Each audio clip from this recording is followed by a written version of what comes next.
It's the end of the year in the calendar system I use because it's the one everyone I know uses, which is to say, New Year is a social construct and we live in a society.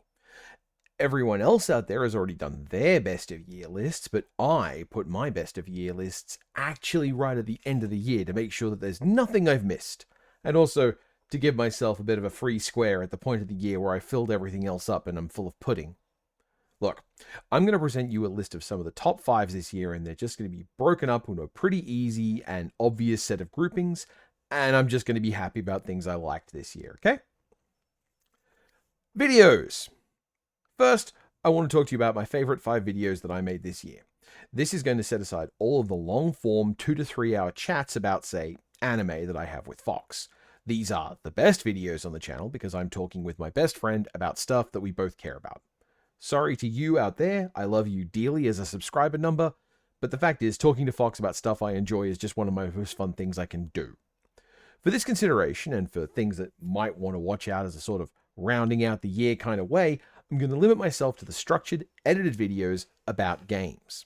My top 5 for this year that I'm happiest with are my video about the latest, at the time, City of Heroes Homecoming page update, which populated Callisti Wharf. It gave us Blackwing, psionic armor, fireworks control, and importantly, fish swords. I love this issue and have played more City of Heroes this year because I love City of Heroes. The power sets are really cool and I've liked the characters they've given me access to. I have a lonely, sad boy psychic soldier experiment type using the new psychic armor option and Titan weapons. Because of course Titan weapons is going to show up when a sweaty power gamer gets involved. I have plans to make another similar video about the new page using the same assets, focusing on what changed there. The most significant thing happening in that chapter is that it's a mastermind update, and I don't know masterminds very well, so I want to get some practice in before I go running my mouth. Next up, there's my video on Sulaco. This was the first point in my video making process this year that I felt I could engage with a big, complicated, focus-driven game and make a meaningful video about the ideas in it while expressing both real thoughts and real feelings, still almost immediately in the wake of actually playing the game. I wasn't just able to engage with the game and be honest with how much I loved it, but also loudly, and I think also introduced some interesting ideas about how the game worked based on just playing it. I didn't pop it open to hack at the parts to come to a deeper understanding. I was able to interpret Sulaco through the text of Sulaco as a game experience. Sulaco is a game I enjoyed a great deal, but I'm also very proud of the fact that I was able to put this video together within, I think, a week of finishing playing Sulaco. Number 3 is my video explaining how to speedrun Cobalt Core. I realized at some point that I didn't have any written resources or video resources to explain to me how to speedrun Cobalt Core when I'd started. And since I think that would be useful, I decided to just make one. At some point this year, I was the silver spot on the Cobalt Core speedruns.com leaderboard. My space was taken by someone else who has no doubt just way better execution than me. I'm not trying to chase that number, so I like to think of this video as a capstone. My personal finale to speedrunning Cobalt Core. You should try it. It's a great game, and the game is very fun to speedrun. KKND, Even Garbage Is Our History, comes in number 2. I think Crush, Kill, and Destroy is one of the worst games of its type ever made, especially with its level of success. And I say that as an Australian who will always happily talk about the different contributions we've made to the video game form, especially in the 90s, especially in real-time strategy games. I like that Crush, Kill, and Destroy is a game that seems to just unequivocally suck, and the way it sucks shows all sorts of interesting structural problems with the way games of their type were being made, and the way that people were being fooled by the games they were playing. It's a puppet show of a game, and it's just providing the simulation of being interesting, and the less novel it is, the more good games of a type you can compare it to, the worse it obviously gets. I really like talking about this kind of thing, where we have assumptions about the way the history of our games works, and then when you examine them closely, you find that assumptions are a little unsophisticated. I also got to play a fair bit of Crush, Kill, and Destroy to try and make the video, and whenever I have a script about how badly something works, there's always a part of me that's concerned I'm being unfair to the game after the fact. Maybe I'm just bad at the game, right? Maybe the game is actually good and I'm a stuck a rule or missed something in the tutorial. Maybe I didn't give this game due diligence. Replaying Crush, Kill, and Destroy? Nope, I'm right. This game sucks. Number 1. Finally, the best video I made this year, in my opinion, is my video on why do trans women love Fallout New Vegas. It's a video that's trying to emulate an existing style, the speedrun explainers of the Tomato Anus, and it incorporates other people's voices, specifically those of trans women, which I wanted to include since, that's the topic of the video, and it would be pretty weird to exclude them. It discusses ideas I really enjoy talking about, especially in the context of games. It's things like social memeplexes and permission structures we set up in our heads about who we want to be and how we play with them in unexpected ways. It's about what games mean to people rather than what games are as products. It had a very lively comment section that was full of people who either really got the joke or people who were just deeply embarrassing, as they seem to completely fail to understand what the video said. It's real fun when a comment is saying, teacher, I don't get it, and I'm not gonna try. Bless you, you absolute muppet. There were also the people who decided to just introduce me to a whole bunch of new transphobic slurs, and I thought that I would have some reaction to that was bothered, or worse, positive. Goodbye forever, you. No one will ever actually love you. Next up, we have tabletop games. I don't make videos about tabletop games because I can't get footage of them that works in a way I like. Lighting your board game play sessions is way harder than you think. It will look worse than you think, and it will run the risk of including any of me in the shot, which I don't want to do, because part of what I like about making videos this way is that I get you to focus on things and words I say, rather than on the moist homunculus that I use to cart my brain around.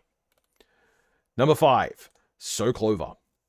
It's weird to call this a best game of the year because I feel like So Clover is a slightly worse version of another game I like. It's not a mark against So Clover, it's just that Just One, the game it's competing with, is probably the single best game of its type I've ever seen in every way I want to talk about. The thing is, there's still a lot of air between as good as Just One and not easily one of the best games in a year. In Just One, the player waits on all the other players for maybe a minute. In So Clover, everyone sets up their own puzzle boards, and then you have to wait for your turn while everyone picks through your puzzle. It's a different relationship to tension, both waiting for it and how long you have to sustain it. It's also a game for poker faces, where if you don't have a good poker face, you can ruin the game without wanting to cause a problem. Something in So Clover's favor, though, is that So Clover is something where it's not hard to get exactly one round in, while Just One consistently gets out of hand. Number 4, Letter Jam. I mentioned last year this is one of my favorite games that I played last year, and it's one of my favorite games I played this year because I got to keep playing it. Letter Jam is a rare type of game that once I bought it, I showed the game to my partner Fox, and she wanted to play it immediately. And so we did. And then we played it again. And then the next night we played it again. Letter Jam is a word puzzle game that's like having a special bespoke jumble being crafted just for you on the spot. It has a beautiful oscillation between the poles of, oh no, I've messed up, and wait, no, I'm a genius. And you can go back and forth for the whole of the game. Sometimes you can get completely distracted and confused and then find at the very end of the game how close you were to almost being brilliant and didn't quite get there. Or maybe you did. It is a game that makes for amazing stories. A lot of the time, games like this get really hard when you start scaling them up with lots of players. This one has an interesting twist on it in that the more players you have, the more forgiving it is for any individual person, but it gets harder and harder to have everyone succeed. It's a rare cooperative game with a really tangible difference between 2 player counts, something rare amongst cooperative games. Love this one. Number 3, Ra. Oh, hey, look, it's a great enduring classic.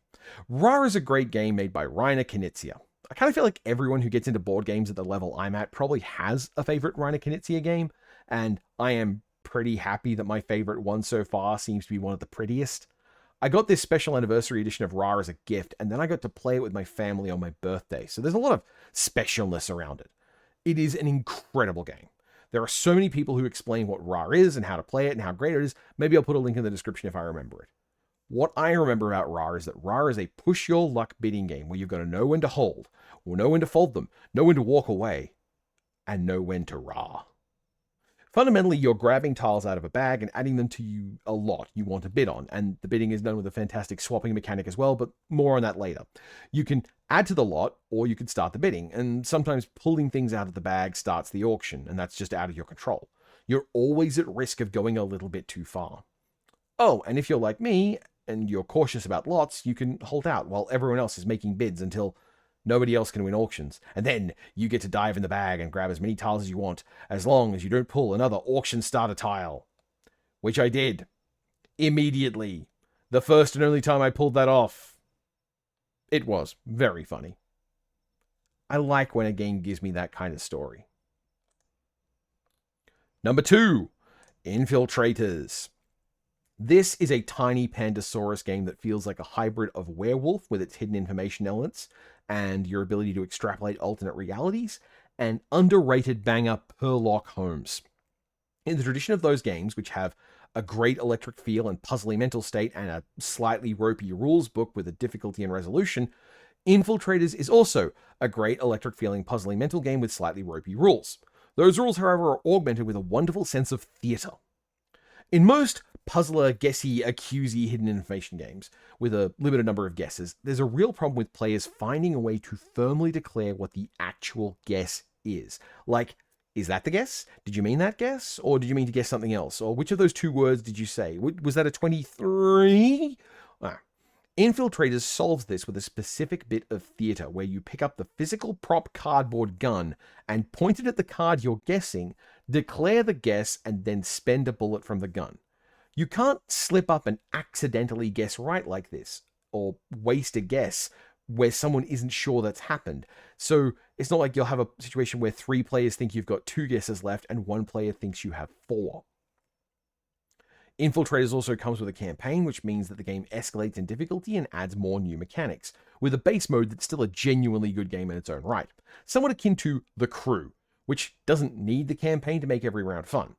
It's not as good as The Crew, but it's better for a slower pace of communication play. Number 1, Libertalia, Winds of Galecrest. I think there's a trait for most people who like Stonemaier games where you'll find one single game that's your favorite of the type. I like Wingspan. It's a great game. I like Apiary. It's a great game. I like Wormspan. It's fine. I love Libertalia, Winds of Galecrest. In this remake of classic out-of-print Pirate 'em Up, you're playing a crew of flying furry pirates going on expeditions where you get loot and violence and potential, and you're trying to anticipate each part of each other player's choices while maximizing your use of them. The pieces you're playing with are complex, but there aren't that many of them at a time, so you're not overwhelmed with all the possible combos of what you might be dealing with. You have 5 cards, but everyone has the same 5 cards, which means the game is about deploying them in the right order for everyone else's choices. What do you value? Are you saving that card to bail you out later? Are you using it now to force a short-term win? Are you trying to get something in the loot, or are you trying to avoid something in the loot? The artwork of this version of the game is also breathtaking, and the game has a lot of places to scale up, and it has a solo mode. It is an absolute house of a game, and it hits so many of my personal buttons. I may only get this game to the table once a year, but I look forward to it.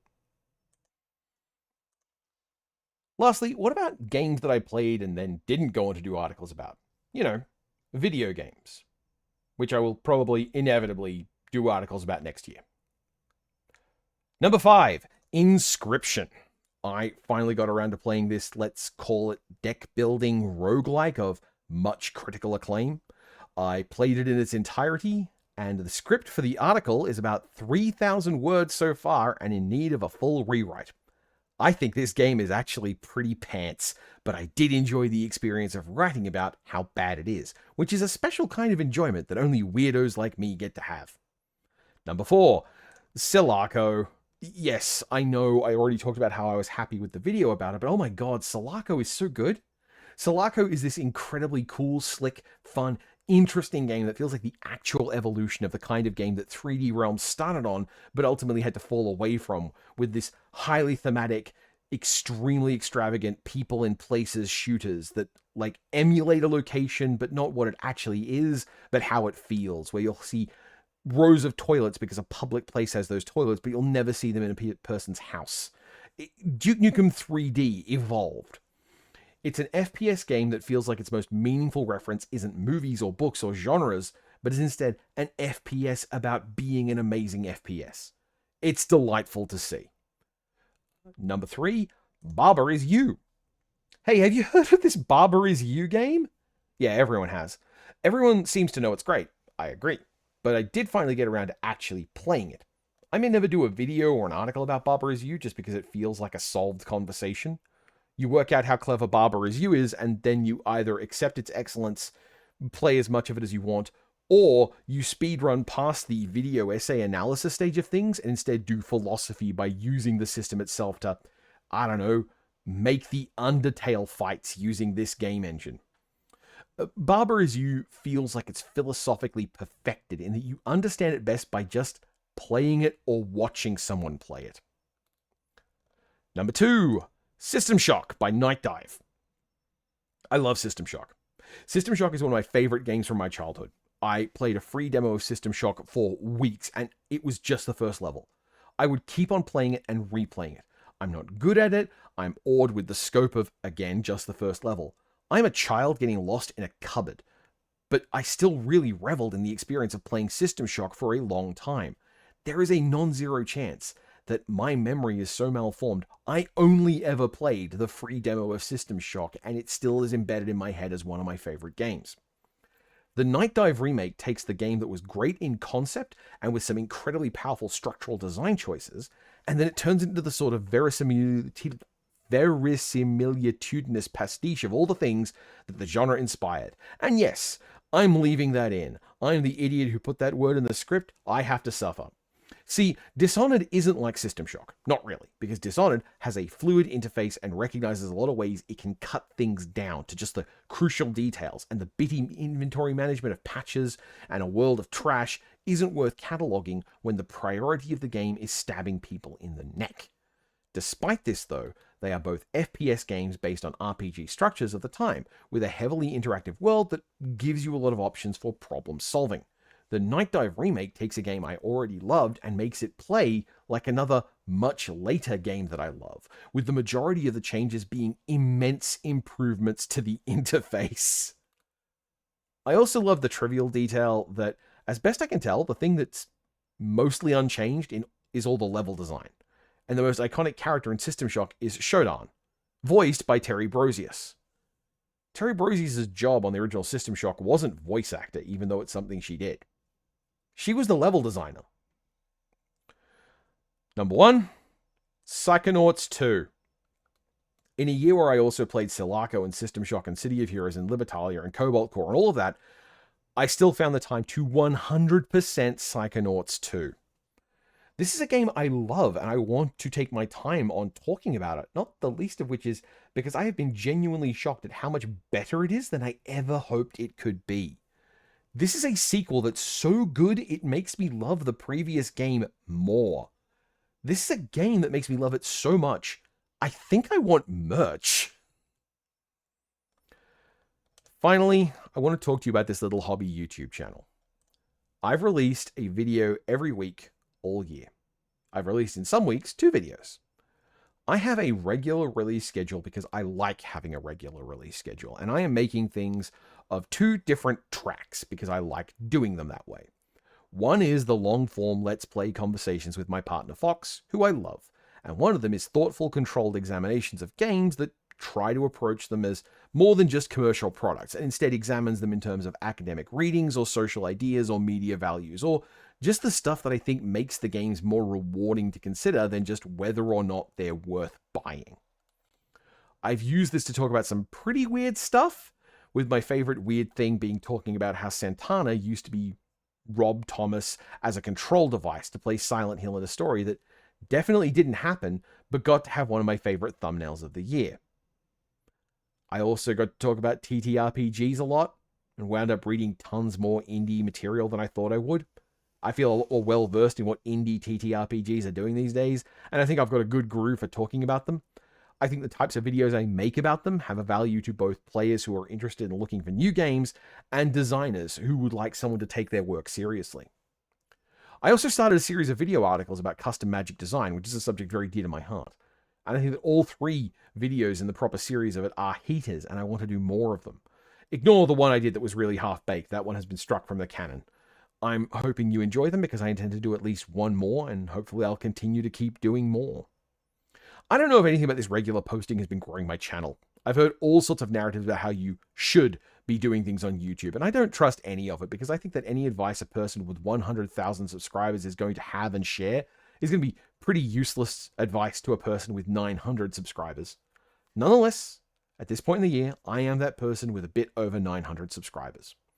Now, I assume that's actual people. I assume that some of you are still checking YouTube regularly. And I assume you're actually seeing some of these videos I put out. When I was in a cult, my world was at most about 100 people. I was a child, but that was it, about 100 people. You are part of something 9 times larger than my world ever was.